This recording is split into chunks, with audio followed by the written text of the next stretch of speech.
கரூரில் உழவர் சந்தை லைட் ஹவுஸ் பகுதியில் பிரச்சாரம் செய்ய தவேகாவினர் கேட்ட அனுமதி வழங்கப்படவில்லை.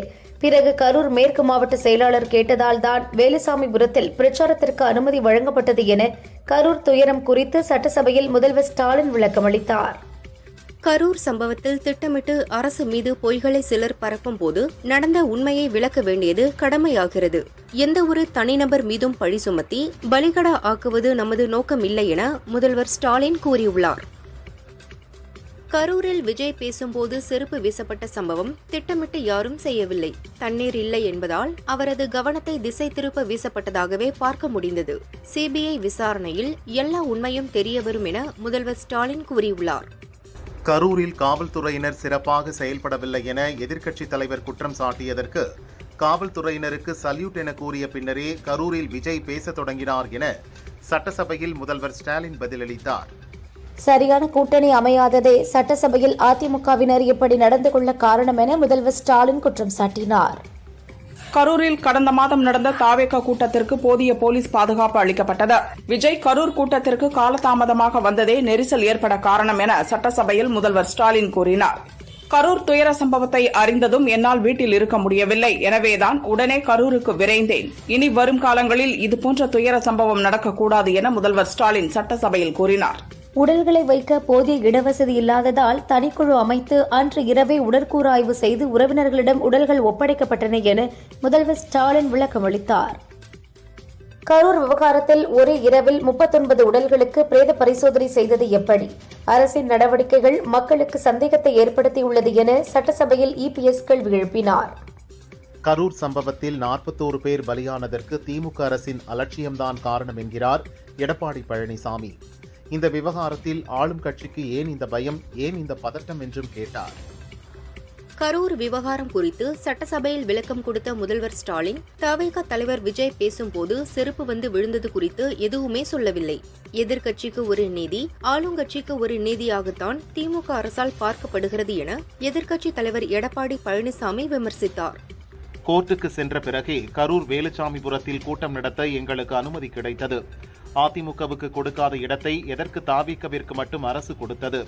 அசம்பாவிதம் நடக்க வேண்டும் என திட்டமிட்டு கொடுத்ததாக சந்தேகம் உள்ளது என எதிர்க்கட்சித் தலைவர் பழனிசாமி கூறியுள்ளார்.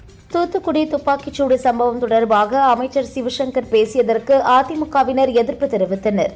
சுமார் 5 நிமிடத்திற்கும் மேலாக கடும் அமளியில் ஈடுபட்டதோடு அதிமுகவினர் சட்டசபையில் இருந்து வெளிநடப்பு செய்தனர். சட்டசபைக்குள் சபாநாயகர் அப்பாவு முன் அமர்ந்து அதிமுக உறுப்பினர்கள் தர்ணாவில் ஈடுபட்டனர்.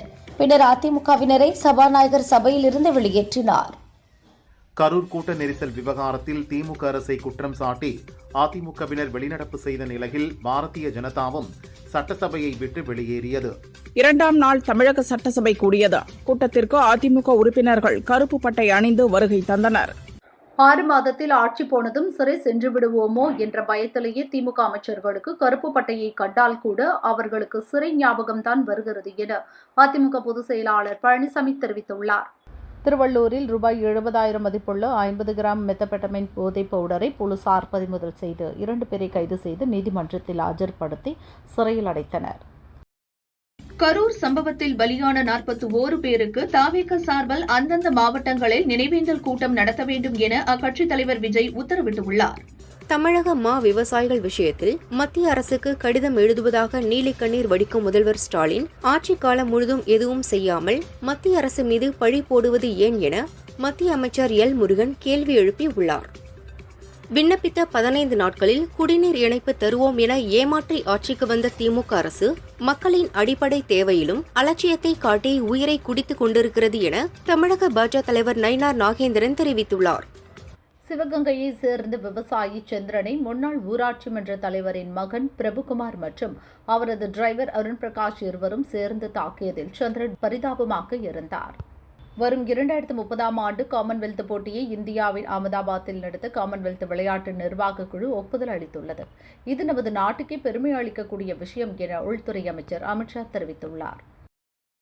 அதிவேக ரயில் போக்குவரத்தால் நகரங்கள் வளர்வதுடன் தொழில் வளர்ந்து வேலைவாய்ப்புகள் உருவாக்கும், சம்பளம் அதிகரிப்பதுடன் பெரிய தாக்கத்தை ஏற்படுத்தும் என ஆசிய வளர்ச்சி வங்கி நிறுவனத்தின் சிறப்பு வல்லுநர் சீதாராம் தெரிவித்தார். திருமாவளவன் நாகரிக அரசியலுக்கு வர வேண்டும். உருட்டல் மிரட்டல் வேலையை என்னிடம் வைத்துக் கொள்ளாதீர்கள். பல ரவுடிகளை பார்த்துள்ளேன் என தமிழக பாஜக முன்னாள் தலைவர் அண்ணாமலை தெரிவித்தார்.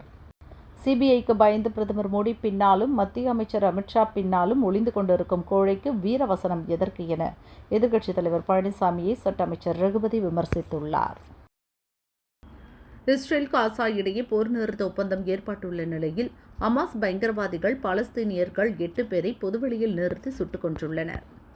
பாகிஸ்தான் ஆப்கானிஸ்தான் இடையே நடந்து வந்த சண்டை ஆப்கானிஸ்தான் கேட்டுக்கொண்டதற்கு இணங்க 48 மணி நேரம் நிறுத்தப்பட்டுள்ளதாக பாகிஸ்தான் தெரிவித்துள்ளது.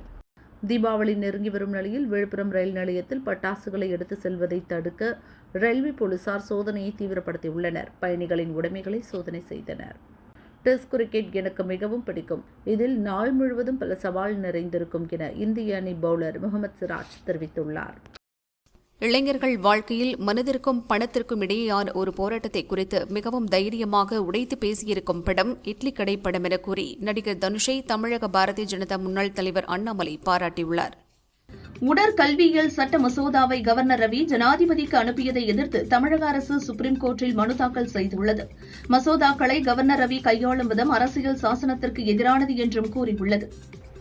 கென்யா முன்னாள் பிரதமர் ரைவா ஒடிங்கா ஆயுர்வேத சிகிச்சை பெற கேரளாவுக்கு வந்தார். இன்று காலை சிகிச்சை மையத்தில் நடைபயிற்சி செய்தபோது திடீரென மயங்கி விழுந்து இறந்தார். ரைலா ஒடிங்காவை பரிசோதித்த மருத்துவர்கள் அவருக்கு மாரடைப்பு ஏற்பட்டதாக கூறினர். அவருடைய உடல் கென்யாவுக்கு கொண்டு செல்லப்படுகிறது. கென்யாவின் முன்னாள் பிரதமர் ரைலா ஒடிங்கா மறைவுக்கு இரங்கல் தெரிவித்துள்ள பிரதமர் மோடி, ஒடிங்கா சிறந்த அரசியல்வாதி, இந்தியாவின் நண்பர் என்றும் கூறியுள்ளார். கரூர் சம்பவம் தொடர்பாக கைது செய்யப்பட்ட சேலம் கிழக்கு மாவட்ட தவேக செயலாளர் வெங்கடேசனின் ஜாமீன் மனுவை கரூர் கோர்ட் தள்ளுபடி செய்தது. ஆபரேஷன் சிந்தூர் நடவடிக்கையின் போது 100க்கும் மேற்பட்ட பாகிஸ்தான் வீரர்கள் கொல்லப்பட்டனர். 12 போர் விமானங்கள் சுட்டு வீழ்த்தப்பட்டதாக இந்திய ராணுவம் தெரிவித்துள்ளது. சேலம் மாவட்டம் வாழப்பாடி சார் பதிவாளர் ஆபீஸில் சார் பதிவாளர் நளினா ரூமில் கணக்கில் வராத ரூபாய் 1,80,000 பணத்தை லஞ்ச ஒழிப்பு போலீசார் பறிமுதல் செய்து விசாரிக்கின்றனர். பிரதமர் மோடி 13,430 கோடி ரூபாய் மதிப்பிலான நலத்திட்டப் பணிகளுக்கு அடிக்கல் நாட்டி நிறைவடைந்த திட்டங்களை நாட்டுக்கு அர்ப்பணிக்க இன்று ஆந்திரா வருகிறார். இந்தோனேஷியாவின் பதாம் நகரில் உள்ள கப்பல் கட்டும் தளத்தில் பாமாயிலுடன் வந்த கப்பலில் திடீரென தீப்பிடித்ததில் 10 பேர் இறந்தனர், 21 பேர் காயமடைந்துள்ளனர். மதுரை மாநகராட்சியில் வரி முறைகேடு விவகாரத்தில் மேயரின் கணவர் முதல் குற்றவாளியாக கைது செய்யப்பட்டு ஜாமீனில் உள்ள நிலையில் மேயர் இந்திராணி ராஜினாமா செய்துள்ளார். இந்தியாவில் நக்சல்கள் பாதிக்கப்பட்ட மாவட்டங்களின் எண்ணிக்கை 18லிருந்து 11ஆக குறைந்துள்ளது. 2026ஆம் ஆண்டு மார்ச் 31க்குள் நக்சல் அச்சுறுத்தல் முற்றிலும் ஒழிக்கப்படும் என மத்திய உள்துறை அமைச்சகம் தெரிவித்துள்ளது. இந்தியா விரைவில் உலகின் 3வது பெரிய பொருளாதார நாடாக மாற உள்ளது. 2030இல் நம்மிடம் 6G பயன்பாட்டில் இருக்கும் என கவர்னர் ரவி தெரிவித்தார். சட்டசபையில் நான் பேச எழுந்தாலே பதறும் முதல்வர் ஸ்டாலின், எதிர்க்கட்சி வெளிநடப்பு செய்ததும் வழக்கம் போல வெற்று சுவரை பார்த்து வெட்டி வசனம் பேச இருக்கிறார் என அதிமுக பொதுச் செயலாளர் பழனிசாமி விமர்சித்துள்ளார். அரியலூர் சார் பதிவாளர் ஆபீஸில் கணக்கில் வராத ரூபாய் 92,000 பணத்தை லஞ்ச ஒழிப்பு போலீசார் பறிமுதல் செய்து விசாரிக்கின்றனர். தமிழகத்திற்கு உண்மையாகவே முதலீடு வந்தால் மகிழ்ச்சிதான், ஆனால் தொடர்ந்து திமுக பொய்யை கூறி வருகிறது என பாமக தலைவர் அன்புமணி தெரிவித்தார். 6 மாதத்தில் ஆட்சி போனதும் சிறை சென்று விடுவோமோ என்ற பயத்திலேயே திமுக அமைச்சர்களுக்கு கருப்பு பட்டையை கண்டால் கூட அவர்களுக்கு சிறை ஞாபகம்தான் வருகிறது என அதிமுக பொதுச் செயலாளர் பழனிசாமி தெரிவித்துள்ளார். காஞ்சிபுரம் காமாட்சி அம்மன் கோயில் உண்டியலில் பக்தர்கள் ரூபாய் 53,41,982 பணம், தங்கம் 248.850 கிராம், வெள்ளி 772.700 கிராம் காணிக்கையாக செலுத்தியுள்ளனர். AI தொழில்நுட்பத்தால் வேலைவாய்ப்பு பாதிக்காது, அது மக்களுக்கு பயனளிக்கக்கூடிய தொழில்நுட்பம் என ஜோஹோ நிறுவன ஸ்ரீதர் வேம்பு தெரிவித்தார். தமிழகத்தில் வடகிழக்கு பருவமழை 24 மணி நேரத்தில் தொடங்குகிறது என இந்திய வானிலை ஆய்வு மையம் தெரிவித்துள்ளது. 24 மணி நேரத்தில் நாட்டின் எஞ்சிய பகுதிகளில் இருந்து தென்மேற்கு பருவமழை முழுமையாக விலகும் என்றும் கூறியுள்ளது. தமிழகத்தில் 3 நாட்கள் கனமழை பெய்ய வாய்ப்புள்ளது. இதனால் பல்வேறு மாவட்டங்களுக்கு வானிலை ஆய்வு மையம் ஆரஞ்ச் அலர்ட் விடுத்துள்ளது. தமிழக ஒலிம்பிக் சங்க தலைவராக ஐசரி கணேஷ், பொதுச் செயலாளராக ஆதவ் அர்ஜுனா ஆகியோர் தேர்வு செய்யப்பட்டுள்ளனர். கரூர் சம்பவத்திற்கு அரசுதான் முதல் காரணம். அரசுக்கு எதிரான மனநிலையில் மக்கள் உள்ளதால் ஆட்சி மாற்றம் ஏற்படும் என பாஜக மூத்த தலைவர் எச் ராஜா தெரிவித்தார். அப்துல் கலாம் பிறந்த நாளை முன்னிட்டு காரைக்குடி அழகப்பா பல்கலைக்கழகத்தில் உள்ள அவரது சிலைக்கு கவர்னர் ரவி மாலை அணிவித்து மரியாதை செலுத்தினார். கரூர் கூட்ட நெரிசல் சம்பவத்தை வைத்து அரசியல் செய்யலாம், கூட்டணி சேர்க்கலாம் என EPS கனவு காண்கிறார். எத்தனை கூட்டணிகள் வந்தாலும் திமுக 2.0 ஆட்சி அமைய முதல்வரின் சாதனை துணையாக இருக்கும் என அமைச்சர் ரகுபதி தெரிவித்தார். 15,000 கோடி ரூபாய் முதலீடு குறித்த பேச்சுவார்த்தைகளை ஃபாக்ஸ்கான் நிறுவனம் மறுத்துள்ளதாக செய்திகள் வருகின்றன. பொருத்தமற்ற பொய்கள் இப்படித்தான் சீக்கிரமே அம்பலப்பட்டு போகும் என அதிமுக தெரிவித்துள்ளது. தமிழக அரசு செயல்படுத்தி வரும் திட்டங்களை மாணவர்கள் நன்றாக பயன்படுத்தி இந்தியாவின் முன்னேற்றத்துக்கும் தன்னிறைவுக்கும் உழைத்தால் அதுதான் அப்துல் கலாமுக்கு செலுத்தும் நன்றி கடன் என முதல்வர் ஸ்டாலின் கூறியுள்ளார். கரூர் கூட்ட நெரிசல் சம்பவத்தை தமிழக அரசு சட்டப்படி விரைந்து கையாண்டது. இதுபோன்ற துயரங்கள் எதிர்காலத்தில் நடைபெறாமல் தடுக்க வழிகாட்டு நெறிமுறைகள் உருவாக்கப்பட்டுள்ளதாக சட்டசபையில் முதல்வர் ஸ்டாலின் பேசியுள்ளார். பீகார் தேர்தலில் போட்டியிட மாட்டேன் என ஜன் சுராஜ் கட்சி தலைவர் பிரசாந்த் கிஷோர் அறிவித்துள்ளார். கட்சியின் அடிப்படை கட்டமைப்பை வலுப்படுத்தும் பணிகளில் ஈடுபடுவேன் என கூறியுள்ளார். ஒன்றுபட்டால் உண்டு வாழ்வு என்பதை மனதில் நிலைநிறுத்தி பிரிந்து கிடக்கும் அனைத்து அதிமுக அணிகளும் ஒன்றிணைந்து செயல்பட அதிமுக தோற்றுவிக்கப்பட்ட இந்த நன்னாளில் நாம் அனைவரும் உறுதியேற்போம் என ஓ பன்னீர்செல்வம் தெரிவித்துள்ளார். தாவேக பிரச்சார வாகனத்தை நிறுத்த கரூர் மாவட்ட SP பலமுறை கூறியும் அதை நிறுத்தாமல் சென்றதாக சட்டசபையில் முதல்வர் ஸ்டாலின் கூறினார்.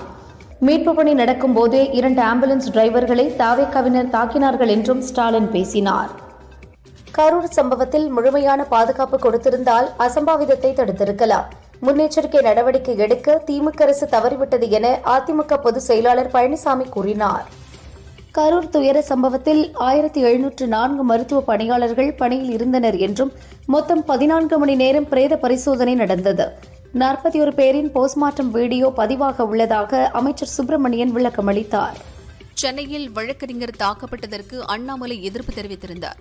இந்நிலையில் VCK நிர்வாகி ஒருவர் அண்ணாமலைக்கு மிரட்டல் விடுத்த வீடியோ வெளியாகியுள்ளது. மறைந்த முன்னாள் ஜனாதிபதி அப்துல் கலாமின் பிறந்த நாளை ஒட்டி அவரின் கனவான வலிமையான தன்னம்பிக்கை கொண்ட மற்றும் மனிதநேயமிக்க இந்தியாவை நாம் தொடர்ந்து கட்டி எழுப்புவோம் என பிரதமர் மோடி தெரிவித்தார். சட்டசபை கூட்டத்தொடருக்கு வந்த அதிமுக MLAக்கள் கருப்பு பட்டை அணிந்து வந்ததை பார்த்த அமைச்சர் ரகுபதி, சிறைகளில் உள்ள சிறைவாசிகளைப் போல சில MLAக்கள் கருப்பு பட்டை அணிந்து வந்துள்ளனர், அவர்கள் என்ன சிறைவாசிகளா என்றார். 2040ஆம் ஆண்டுக்குள் இந்தியர்களை நிலவில் தரையிறங்க வைக்கும் திட்டத்துக்கான வழிகாட்டுதல்களை பிரதமர் மோடி வழங்கியுள்ளார் என இஸ்ரோ தலைவர் நாராயணன் கூறினார். பீகார் சட்டசபை தேர்தலில் போட்டியிடும் ஐக்கிய ஜனதா தளம் வேட்பாளர்கள் பட்டியலை நிதிஷ்குமார் வெளியிட்டுள்ளார். இந்த பட்டியலில் மொத்தம் 57 வேட்பாளர்கள் இடம் பிடித்துள்ளனர். இந்தியாவில் தயாராகும் கோல்ட்ரிஃப், ரெஸ்பிக் ஃப்ரெஷ் DR, ரீலைஃப் ஆகியவற்றில் ஏதேனும் இருந்தால் அவற்றை பயன்படுத்த வேண்டாம் என உலக சுகாதார அமைப்பு தெரிவித்துள்ளது. வாட்ஸ்அப்புக்கு பதில் உள்நாட்டு தயாரிப்பான அரட்டை செயலியை பொதுமக்கள் பயன்படுத்த சுப்ரீம் கோர்ட் அறிவுறுத்தியுள்ளது. ராஜஸ்தான் பஸ் தீ விபத்தில் உயிரிழந்தவர்களின் குடும்பத்தினருக்கு பிரதமர் மோடி இரங்கல் தெரிவித்தார். உயிரிழந்தவர்களின் குடும்பத்தினருக்கு தலா ரூபாய் 2 லட்சம் நிவாரணம் அறிவித்தார். சிவகங்கை மாவட்டம் மானாமதுரையில் மழை வேண்டி எல்லை தெய்வத்திற்கு அசைவ விருந்து படையல் வைத்து கிருஷ்ணராஜபுரம் கிராம மக்கள் வழிபட்டனர். பின்னர் தங்களது உறவினர்களோடு சேர்ந்து சாப்பிட்டு மகிழ்ந்தனர். கர்நாடக மாநிலம் தார்வாட்டில் சிருங்கேரி ஜெகத்குரு சங்கராச்சாரியார் ஸ்ரீ ஸ்ரீ விதுசேகர பாரதி மகாசுவாமி தலைமையில் சாஸ்திர சபை இன்று நடைபெற்றது. முன்னதாக மகாசுவாமி கோகர்னாவில் சமுத்திர பூஜை, ஸ்ரீ மகா கணபதி மற்றும் ஸ்ரீ மகா வலேஸ்வர சுவாமிக்கு விசேஷ பூஜைகள் செய்து வழிபட்டார். பொள்ளாச்சி கோவில்பாளையத்தில் உள்ள கோபால் என்பவரது நூல் மில்லில் மின்கசிவு காரணமாக தீ விபத்து ஏற்பட்டது. இதில் 80 லட்சம் ரூபாய் மதிப்பிலான இயந்திரங்கள் மற்றும் பொருட்கள் எரிந்து நாசமாகின. கரூர் சம்பவத்தில் பலியானவர்களின் குடும்பத்தினரை நடிகர் சரத்குமார் நேரில் சந்தித்து ஆறுதல் கூறினார். அப்துல் கலாம் பிறந்தநாளையொட்டி பேய்கரும்பில் உள்ள அவரது நினைவகத்தில் குடும்பத்தினர் மற்றும் பொதுமக்கள் சிறப்பு பிரார்த்தனை செய்து மரியாதை செலுத்தினர். திருப்பூர் ரித்தன்யா தற்கொலை வழக்கில் திருமணத்தில் தனக்கு விருப்பம் இல்லை என ரித்தன்யா அவரின் தோழிகளிடம் பேசியது செல்போனில் உள்ளதாக ரித்தன்யாவின் கணவர் கவின்குமார் வழக்கு தொடர்ந்திருந்தார். இது தொடர்பான வழக்கு விசாரணையில் ரித்தன்யாவின் 2 செல்போன்களையும் தடயவியல் சோதனை செய்ய காவல்துறைக்கு சென்னை ஐகோர்ட் உத்தரவிட்டுள்ளது. நீலகிரி மாவட்டம் மசினகுடியில் கடந்த மாதம் பலியான 6 காட்டுப்பன்றிகளில் 2 பன்றிக்கு ஆப்பிரிக்க பன்றிக் காய்ச்சல் பாதிப்பு உறுதி செய்யப்பட்டுள்ளது. இந்த காய்ச்சல் மனிதர்களுக்கோ பிற விலங்குகளுக்கோ பரவக்கூடியது அல்ல என்பதால் அச்சம் தேவையில்லை என வனத்துறை விளக்கம் அளித்துள்ளது. திண்டுக்கல் சின்னாலப்பட்டி பேரூராட்சி பகுதியில் நடந்த உங்களுடன் ஸ்டாலின் முகாமில் திமுக நிர்வாகிகள் கோஷ்டி மோதலில் ஈடுபட்டதால் பரபரப்பு ஏற்பட்டது. சென்னை ஹைகோர்ட்டில் உள்ள காப்புரிமை விவகார வழக்கை மும்பை ஹைகோர்ட்டுக்கு மாற்றக் கோரி சோனி நிறுவனம் வழக்கு தொடர்ந்தது. இந்த வழக்கில் இசையமைப்பாளர் இளையராஜா பதில் தர சுப்ரீம் கோர்ட் நோட்டீஸ் அனுப்பியுள்ளது. பூண்டி ஏரி அதன் முழு கொள்ளளவை எட்ட உள்ளதால் கொசஸ்தலை ஆற்றுக்கு 700 கன அடி உபரி நீர் திறந்து விடப்படுகிறது. திறக்கப்படும் அந்த உபரி நீரை தாமரைப்பாக்கம் அணையில் தேக்கி வைத்து சோழவரம் ஏரிக்கு அனுப்பப்பட உள்ளது. நெல் கொள்முதல் நிலையங்களில் நெல்லின் ஈரப்பதத்தை 17% 24% உயர்த்தி வழங்க வேண்டும் என திருவாரூர் விவசாயிகள் கோரிக்கை விடுத்துள்ளனர். எல்லை தாண்டி மீன் பிடித்ததாக கைது செய்யப்பட்ட காரைக்கால் மீனவர்கள் 29 பேருக்கு அக்டோபர் 29 வரை காவலை நீட்டித்து இலங்கை கோர்ட் உத்தரவிட்டுள்ளது. கடையநல்லூர் பகுதியில் கடந்த ஒரு வாரத்தில் மட்டும் 40 பேர் நாய்கள் கடித்து காயமடைந்தனர். நடவடிக்கை எடுக்காத நகராட்சி நிர்வாகத்துக்கு நாய் பொம்மையை பாரதிய ஜனதா கவுன்சிலர்கள் பரிசளித்தனர். காஞ்சிபுரம் மாங்காட்டில் உள்ள போதை மறுவாழ்வு மையத்தில் சிகிச்சை பெற்று வந்த 35 பேர் காவலாளியை தாக்கிவிட்டு தப்பி ஓடியுள்ளதால் அப்பகுதியில் பெரும் பரபரப்பு ஏற்பட்டுள்ளது. கிருஷ்ணகிரி கண்டகானப்பள்ளி கிராமத்தைச் சேர்ந்த மாதரட்டி என்பவருக்கு சொந்தமான 40 தென்னை மரங்களை காட்டு யானைகள் சேதப்படுத்தின. தேனி கும்பக்கரை அருவியில் வெள்ளப்பெருக்கு ஏற்பட்டுள்ளதால் சுற்றுலா பயணிகள் குளிக்க இன்று 5வது நாளாக தடை விதிக்கப்பட்டது. சென்னையில் காலை முதல் பரவலாக மழை பெய்வதால் பல்வேறு இடங்களில் போக்குவரத்து நெரிசல் ஏற்பட்டது. பூந்தமல்லி மவுண்ட் சாலை குண்டும் குழியுமாக உள்ளதால் மழைநீர் தேங்கியது. இதனால் வாகன ஓட்டிகள் அவதியடைந்தனர். தென்காசி மாவட்டம் குற்றால அருவிகளில் வெள்ளப்பெருக்கு குறைந்ததால் சுற்றுலா பயணிகள் குளிக்க அனுமதி வழங்கப்பட்டது. ஏராளமானோர் உற்சாகமாக குளித்து மகிழ்ந்தனர். சிவகங்கை மாவட்டம் காரைக்குடி தீயணைப்பு நிலையத்தில் லஞ்ச ஒழிப்பு போலீசார் நடத்திய சோதனையில் கணக்கில் வராத 65,000 ரூபாய் பறிமுதல் செய்யப்பட்டது.